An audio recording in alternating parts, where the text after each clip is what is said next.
À présent, nous revenons vers un des invités sur le plateau. Nous avons accompagné tout à l'heure un prince et nous revenons chez une princesse. Elle se reconnaît déjà sur le plateau. Madame Anane, bonsoir. Bonsoir. C'est un plaisir de vous avoir sur le plateau d'eau positive.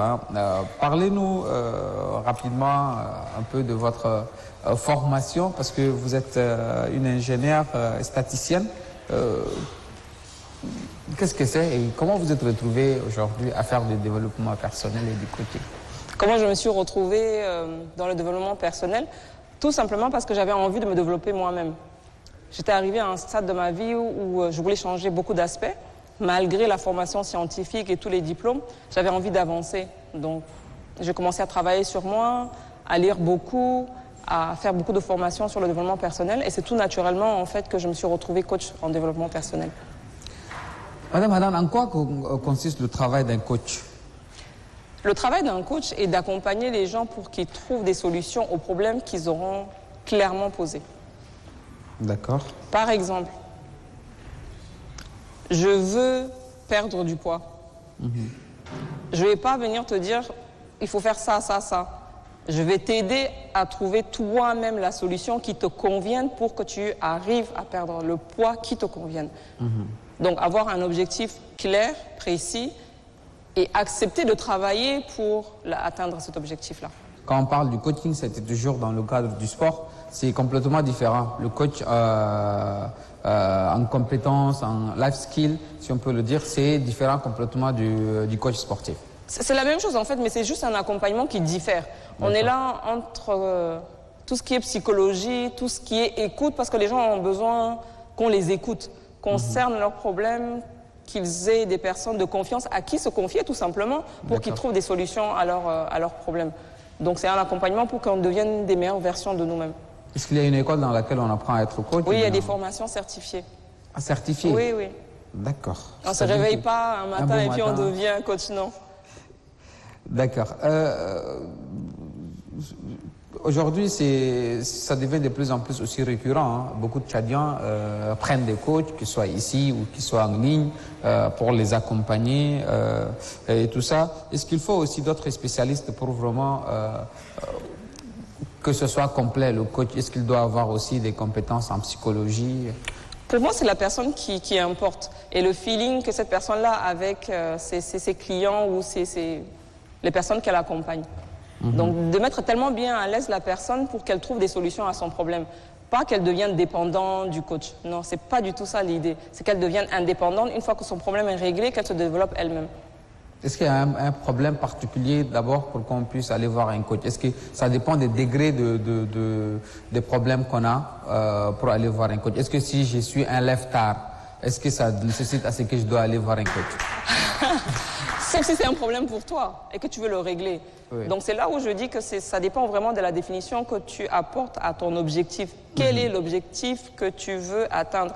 Et normalement, un coach certifié, un bon coach, doit définir clairement quel est ton objectif et accepter de t'accompagner ou non. S'il n'a pas les compétences pour t'accompagner à résoudre ce problème ou l'atteindre, il doit décliner l'accompagnement. Est-ce que vous pouvez nous raconter une anecdote ou un épisode dans lequel vous avez pu transformer une situation de découragement en une situation de prise en main, de résolution, voilà, de changement de comportement? Oui, mais c'est surtout par l'exemple en fait. Je me rappelle de cette fille qui à l'époque était dans une situation vraiment assez difficile, aussi bien au niveau familial que professionnel. Et elle ne trouvait pas du tout des solutions à son problème. Elle s'est rendue juste compte qu'elle était très mal entourée, parce qu'en longueur de journée, c'est des personnes qui lui disaient que des choses négatives, et elle n'arrivait pas du tout à trouver des solutions à son problème. Donc je lui ai dit juste de prendre quelques jours, de ne pas aller loin, juste dans un petit village à côté de N'Djamena, de s'isoler de son entourage. Et de regarder sa vie elle-même, prendre le miroir, de se regarder elle-même et de se poser son vrai problème, indépendamment des autres personnes, indépendamment des attentes de sa famille qui sont souvent très pesantes. Qu'est-ce qu'elle veut et comment il faut qu'elle arrive. Et c'était incroyable parce que je crois qu'elle a pleuré toutes les larmes de son corps, et moi avec elle, parce qu'elle s'est rendue compte que son problème était ailleurs complètement. Madame Hanan, qu'est-ce que vous faites autre pour donner sens à votre vie, à part le travail, la famille? Je mange. J'adore manger. J'adore manger, j'adore cuisiner et surtout voyager. Donc dès que j'ai l'occasion, je le fais. On va revenir sur la gastronomie certainement. Madame Hanan, vous êtes très ouverte hein, et libre d'esprit. On nous dit d'où vient le courage hein, d'être libre. Alors que beaucoup de personnes aujourd'hui dans notre société, on pourra les qualifier des social victims quelque part. D'où vient ce... De mes parents, surtout de ma mère. Elle avait un leadership incroyable et enfin elle l'a toujours. Hein. Mais depuis tout petit, elle a toujours été cette personne avec un savoir-vivre, un savoir-être. Elle savait exactement ce qu'elle voulait. Elle empêchait...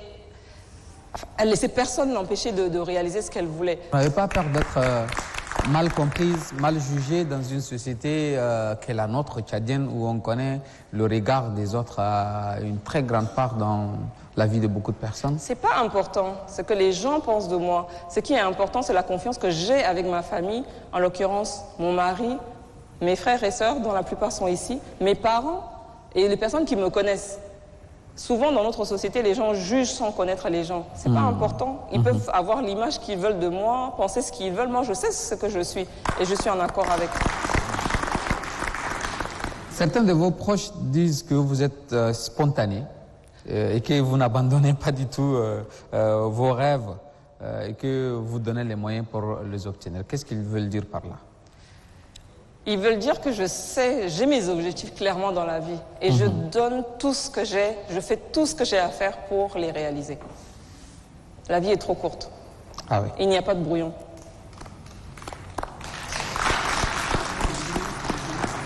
D'accord. Damsara voudrait poser une question. Oui, tantine. Hanan, c'est une fille que j'ai vue grandir. Et aujourd'hui, je voudrais juste te poser une question. On vit dans une société où les gens, tous les jours, te tuent avec les critiques. Tous les jours, on dit tout sur toi, comme tu l'as si bien dit tout à l'heure, que les gens te jugent sans te connaître. Comment tu fais pour coacher quelqu'un qui a des problèmes comme ça? Les critiques ont quelque chose de bon quand c'est constructif, quand elles nous aident à nous améliorer. Mais quand ça devient péjoratif, vraiment insultant, c'est un travail qu'il faut faire pour sortir de là.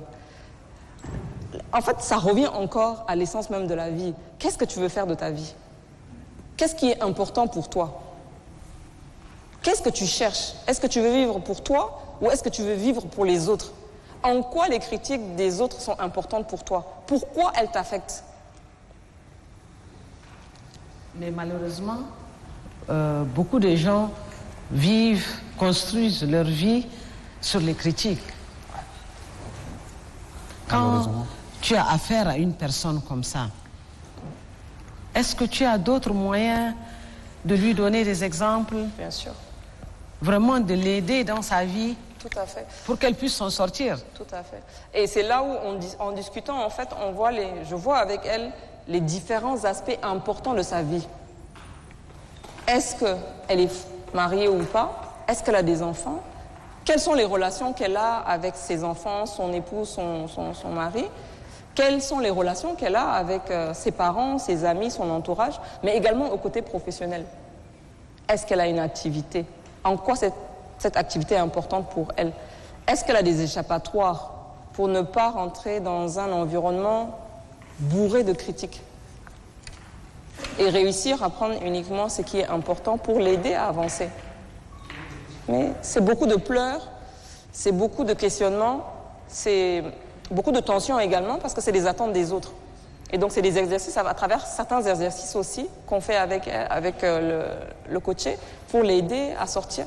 Et souvent, il y a des déclics qui se passent parce que la personne se rend compte que finalement, elle a une blessure en elle-même qui fait que c'est une porte que les gens utilisent et ce qui fait que ces critiques-là l'atteignent. Et donc, il faut qu'elle pense cette blessure-là. Et souvent, ça revient à l'enfance. Souvent, ça revient à un événement qui a été très marquant. Ouais. Et c'est... Merci pour cette séance gratuite. Hein. Parce qu'on sait que les coachs, ils sont comme certains avocats, c'est à l'heure. Non. Merci pour ces coachings. Madame Hanan, tout à l'heure, vous nous parlez que vous... autre chose que vous faisiez dans la vie, à part la famille et le travail, c'est manger et cuisiner. Alors, quel type de cordon bleu vous êtes animal qui surundu karkangi ou bien voilà une table bien dressée telle dans un resto 3, 4, 5 étoiles. Mais vraiment on part de là à là. Je suis tout en même temps. Et ce que j'adore le plus c'est Ejmoula Moulouri, hein, comme tout le monde le connaît. C'est mon plat favori. Mais j'adore la gastronomie fine aussi, mais j'adore, je suis très simple. D'accord. Ça dépend des circonstances. Vraiment, fatigué, rentrer sans de façon. boulot, si c'est bon, un surundu, ça passe. Ça passe très bien. Tout passe, du moment que c'est bon. D'accord. Pour vos sorties romantiques avec votre mari, vous allez où à N'Djamena? Parce que beaucoup ne savent pas où aller aujourd'hui. Beaucoup de couples ont cette difficulté-là de s'évader à N'Djamena, un endroit à la fois respectable et à la hauteur de peut-être des moyens, et un endroit où on peut vraiment être à l'aise en couple sans avoir des regards indiscrets, sans avoir des gens qui viennent nous accoster, nous saluer. Vous allez où? Dans un resto souvent, mais dès qu'on a l'occasion, on voyage. Ah. Ce qui n'est pas donné à tout le monde, j'avoue. Mais on sort ou on reste en famille, à la maison, dans un petit resto tranquillement. Il est là, donc il peut... On applaudit. Alors, outre travailler, cuisiner et manger et la famille, c'est quoi votre passe-temps favori parmi... Le développement personnel. D'accord. C'est-à-dire c'est des séances de coaching, ça fait partie du travail? Non, ça fait partie de la passion. De la passion. De la passion. Et non du travail. Et souvent, je les charge même pas parce que c'est normal que j'aide les gens. J'ai réussi à trouver des solutions à mon problème, donc si ça peut aider certaines personnes, je le ferai vraiment avec plaisir. Êtes-vous d'accord avec la citation suivante? Les femmes épousent les hommes et veulent les changer, et les hommes épousent des femmes et veulent qu'elles restent comme voilà, oui. les a épousées. Je pense que oui. Même inconsciemment, c'est ce qu'on se dit, mais même si dans la pratique, c'est différent. Mm-hmm. En quoi être favorite en tant que femme? En tout. On a la chance... Ah, mon Dieu. Tout. En fait, tout. Tout. Dans la religion, le fait d'avoir la chance d'être une maman, de donner la vie... d'élever des enfants, d'accompagner nos époux au sommet, d'être présent. En fait, on est l'élément central de la société et de la vie même. Donc c'est une grâce. C'est quand la dernière fois vous avez dit à monsieur « je t'aime » ? Ah. Djerdier, ça commence, hein? Hier, je crois. Hier midi. D'accord. Vous pouvez le dire aujourd'hui, tout de suite là sur le plateau. Chérie, je t'aime.